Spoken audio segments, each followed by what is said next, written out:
Hi everyone, welcome back to another Oakville Gallery's Home Studio Friday. Thank you so much for joining us again and tuning in.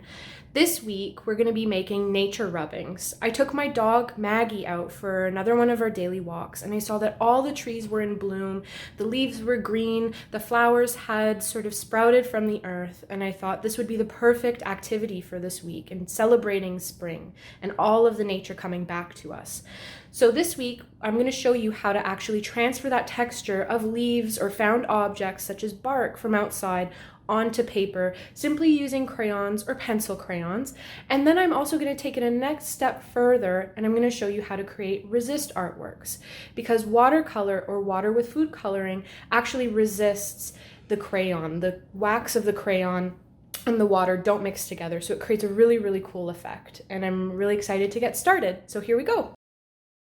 Okay, so this is everything that you're going to need in order to do these nature rubbings. And when I say nature rubbings, I mean you're just picking up found natural objects from outside. I went for a long walk today and I saw these leaves, and a lot of them I had found on the ground. I just picked up a bunch of different things. Sometimes I actually like to find pieces of tree bark because the texture looks really, really cool when you rub on that as well, but I couldn't find any today. So it looks like I'm just going to be using sort of green leaves that I found outside. Notice how I find a couple of different shapes though. So I have a maple leaf, got this leaf here. I also found these little guys, which are great. I pulled some pine needles. I'm unsure, they're a little bit soft. I don't know if they're really going to transfer that well, but I just thought, okay, let's bring them in. We never know what we're going to use, right? So when I say nature rubbing, it's really just putting your leaf or whatever you found underneath your paper. And then I've got crayons here. It's pretty important that you're using crayons because the wax actually resists the watercolor. So that's sort of what allows you to have a really cool mixed medium piece at the end. But if you don't have crayons, then you're just gonna get rid of the watercolor portion. It's really, what we're focusing on today is just learning how to get the texture of these natural objects that we found outside onto our paper. Okay, so if you don't have crayons, don't worry, you can use pencil crayons. Sometimes marker works, but I'd say that something that's more like a pencil crayon or a crayon would work best for this, okay? And again, if you don't have crayons, don't fret, you're just gonna get rid of the watercolor portion, okay? Which is the second step. So I have my nice piece of paper here. I have my watercolors that I've pulled out. Okay, I've got my water set with my brush and of course paper towel, right? So I've got everything here. I have all of these leaves just to the side, and today I want to focus on, I'm going to do a sort of abstract piece, okay? I did do something earlier that I'll show you at the very end if you wanted to sort of take this newfound skill of transferring texture onto paper. I can show you something that I've done where I made a sort of bouquet in a vase, and I'll sort of outline that quickly at the very end. I have it ready to go, but I just really want to show you how we actually transfer this texture with crayon and paper, okay? So I'm going to do an abstract piece, which means that I'm just going to sort of create a really cool composition that's interesting. I want lots of color, I want lots of texture and shape and line. So I'm going to do something where I just want a bunch of different leaves sort of all throughout my piece. Okay, so I'm just going to do something like that. Maybe I'll put another one of these, and then I found some of these leaves, so maybe I'll use one of those. Okay, so I'm just going to play around with this, and I'm going to sort of choose what I like about the composition, what I've laid out, what I don't really love, and just sort of see, you know, what fits on my page and where I want all the different leaves. Okay, so this is our first step. Just sort of plan it out. Or you could just sort of fly by the seat of your pants and just do one leaf at a time underneath. But I think I'm happy with this. I might want to add maybe just one more that is going off, like sort of off the page like that. Okay, so I figured everything out. The next thing I want to do is I want to make sure that I transfer this composition that I've made to underneath my paper, okay? Because this isn't how you're going to transfer it. This is you sort of figuring out what you want to do. And then I'm going to move my paper with my leaves, not moving them, just to the side here, okay? And then I'm going to try and recreate the composition that I wanted, that I had created before, just sort of within the same size of my paper. Just eyeball, take a guess, okay? Put that there, and then I had this one like that. Perfect, okay. Because what we want to do is we want to make sure that we then place our paper on top. Because when we use our crayons, you're going to rub on the paper, and then the texture of the leaf from underneath is going to show through onto your paper. Now, it's very important that I mention, when you are putting your leaves down on the flat surface that you're using, you want to make sure that you have the vein, the underside of the leaf, the veiny side of the leaf, facing upward. So this is the top of the leaf, you can see, right? But we want underneath showing up, because you can actually feel, if you run your fingers across the leaf, you can feel the veins of the leaf. That's the texture that we're going to capture. Whereas on the top, it's really smooth and you can't feel them as much. And if you don't do it the other way around with the bottom facing up, you're not going to capture that texture as easily. Okay, so now I'm just going to push this back a little bit because I can see it won't really fit on my page. All right, and now everything seems to be fitting. That's okay that that's a little off. I'm all right with that. I remember I wanted this one out running off of the page. Okay, fabulous. Okay, so now I've got my composition figured out.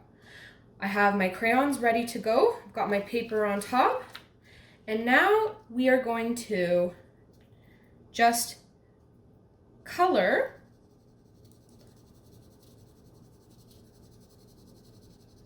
on top. You can actually see that I'm starting to capture that texture of the leaf that I had put down. You don't want to press too hard. You're just gonna press nice and light. The darker bits are naturally going to show up. That whatever's darker is that texture coming through. So I'm not pressing harder there. Okay. I love this. That looks great. Okay, so I've done one leaf. Now I'm going to change my colors up. And if you forget where your leaf is, just lift. Lift and take a look. Okay, I think I want to use red. Now, something I should mention that's important is you can color any little bit that you want. It doesn't have to be the perfect shape of the leaf. You can do whatever you want. So I'm just trying to make sort of color swatches. A swatch is where I'm just sort of doing patches of color, okay? So for instance, here, I can't outline all those little leaves that I had put down. Remember those ones right there? So I'm just doing a swatch of color just to capture that texture around it.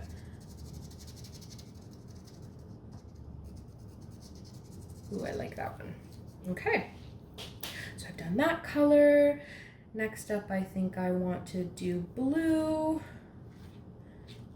Okay, so let's maybe do this maple leaf that I had put down here. This is gonna look really cool, I think.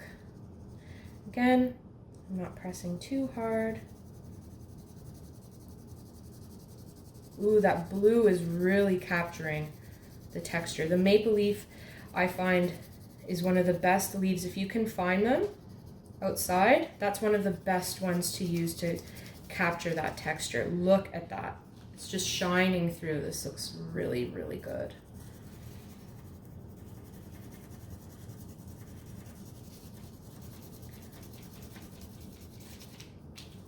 Look at that.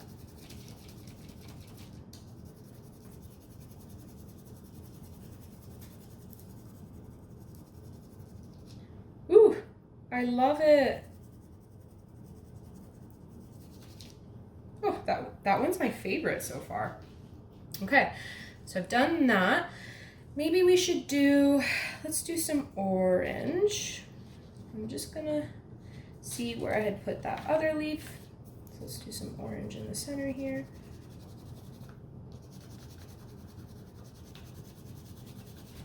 This one's showing up really well.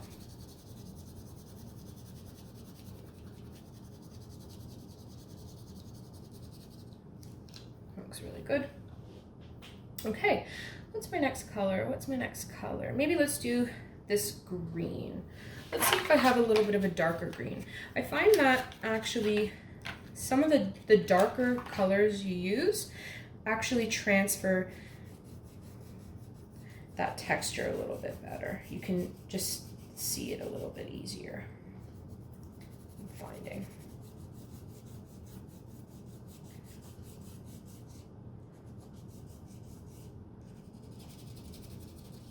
Awesome.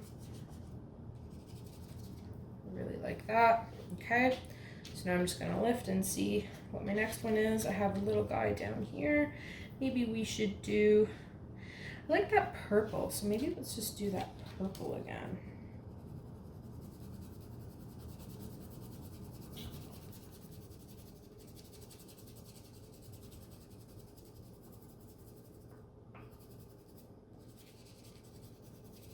Looks so good. Okay. And then, oh, I've got my other maple leaf here. Let's try the red again. Let's see where it is.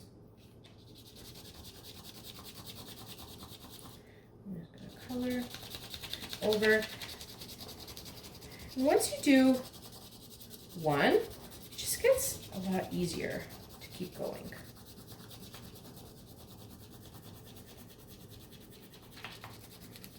It's really fun when you do this and you're just sort of waiting for the surprise of what will show up. It's kind of like uncovering magic.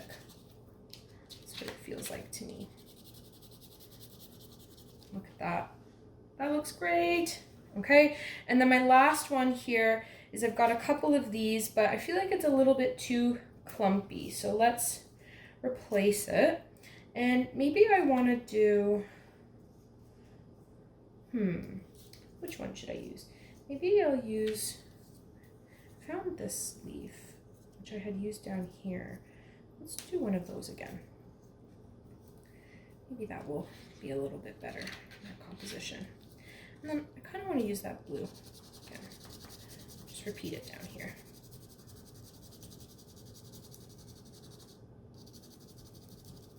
Okay.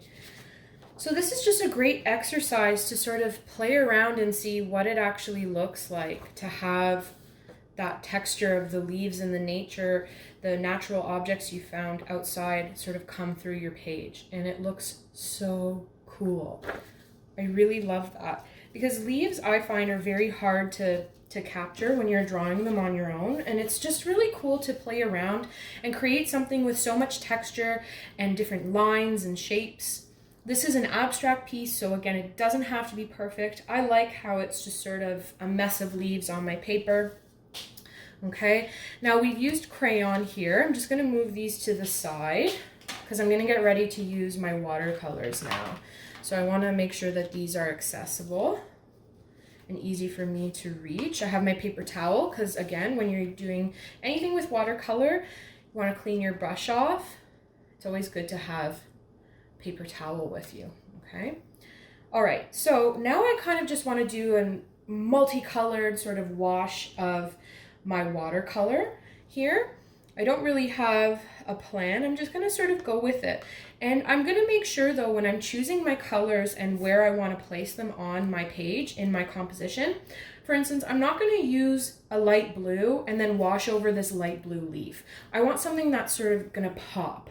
And I'm going to show you just how the wax in the crayon resists the water. And you'll see that it won't affect anything that's happening in here. It will only affect the parts that don't have crayon on it. So you'll see a little bit of white patching here that I didn't really get the crayon down on because I wasn't pressing too hard. And you'll see the color that I choose, the watercolor, sort of seep in there.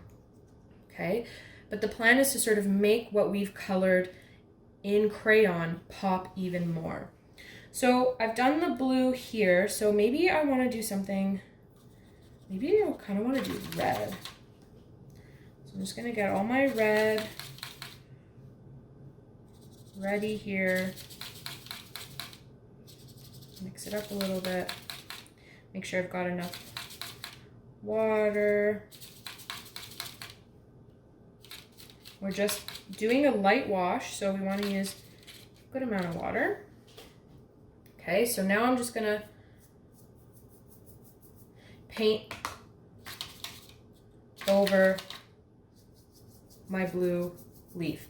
And you'll see that it's not getting rid of my blue. And actually you'll see little beads of water sort of forming there because the crayon, the wax, is actually repelling it. It doesn't allow the paper to soak up any of that red. But now we're just painting the background. We're painting within the leaf, the parts that didn't have any of our crayon on there, and it's just making our blue leaf pop even more.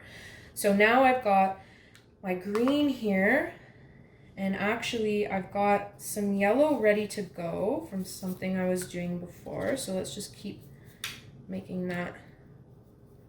Add some more yellow here. Okay, and now I kind of want to do something like that.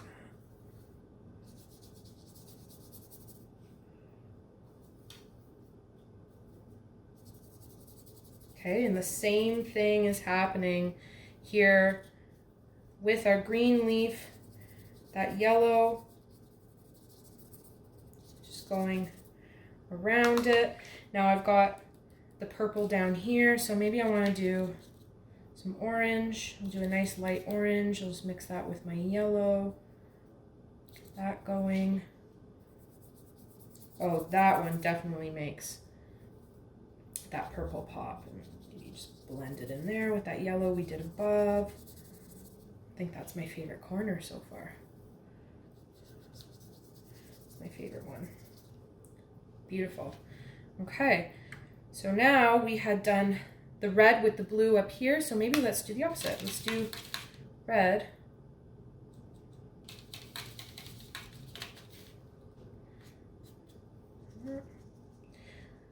with a blue wash. Darker. That blue.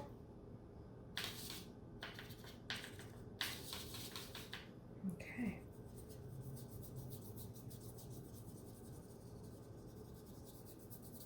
Cool. Lighter.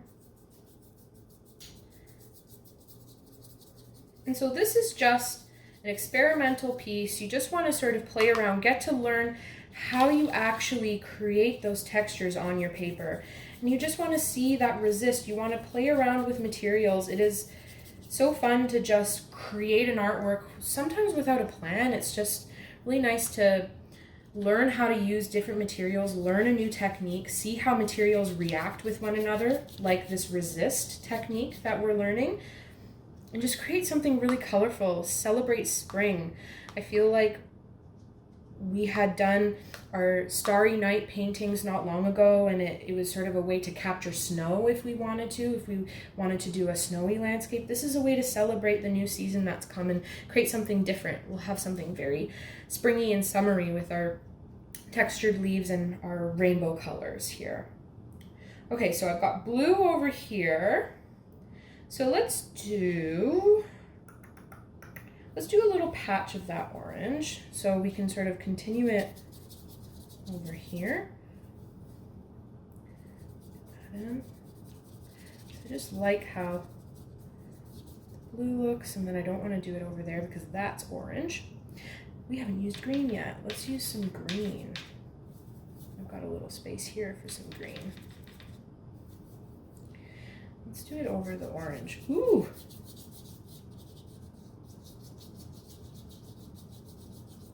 I love that. That looks so good.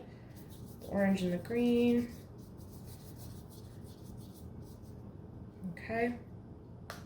And now let's do a different color. Let's maybe pull that blue again, just in this last corner here. And if you actually overlap that red with the blue, the red that we had done our very first color, it creates a nice purple. All right, so that's it.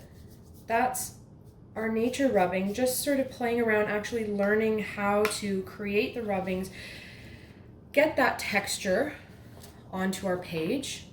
Okay, I'm just going to move this aside. Get the texture onto our page, learn how resist works, how the wax repels the watercolor here, and we have a really cool piece. I'm actually really pleased with that. Now, something like this helps you move on to further steps. So you can create another abstract piece like this, or you can actually start creating something where you're using our texture technique that we've learned, but you're actually putting it into a specific image. So I've done a still life piece here of a vase of flowers, and I've used instead of actually drawing the flowers, I wanted to sort of play around, and art is supposed to be fun. And I've used the texture technique that we had just done here in our abstract piece, and I put it into my bouquet. I actually used that technique in order to create all of my flowers and the leaves that I have within my vase. I then used my watercolors again, and I did a really nice wash over, and I'm really pleased. This is the first time I've ever done anything like this. So now I know that the next thing that I do, I can even play around even more, and I could possibly make something that is even more realistic, or maybe I could go back to something abstract again. It's totally up to you. We've just learned this new technique of nature rubbing and using resist, right? And again, this doesn't only have to be using natural materials. You don't have to only use leaves or bark or anything that you found outside. You can use anything that's textured, and hopefully the flatter it is, the better. So when I say flat, I mean not something that's rounded like a tennis ball or anything like that. You want something that has texture on it that you can feel, but is flatter. So easy for you to put your paper. Otherwise, if you have something that's really big and you're doing something like that, it's not really going to transfer as well. But anything that's textured, you can capture that texture by using the rubbing technique that we've just learned today. And I'm so excited to see what everyone has made. I'm really excited to see all of these colorful pieces, and I hope you guys enjoyed making these rubbings and learning how to use watercolor resist as much as I did. All right, everyone, thank you so much again for tuning in for another Oakville Galleries Home Studio Friday. I really hope you enjoyed making those nature rubbings and the watercolor resist pieces as much as I did. Again, we would love to see what you've created today, and please share with our community at #OGHomeStudio. We would love to see the color and the beautiful artwork that you've made today. I do want to remind you that we have our step-by-step PDF downloadable just under the video here on our website. You can also find this on Facebook and our Instagram page as well. I do want to let you all know that unfortunately June is the last month of our Home Studio Fridays, and the last one will be posted on Friday, June 26th, but we will be running our summer camps throughout the summer starting in July, and please stay tuned on our website for more registration info. I'll see you guys again next Friday at 3 p.m. I'm really looking forward to it. Bye, everyone.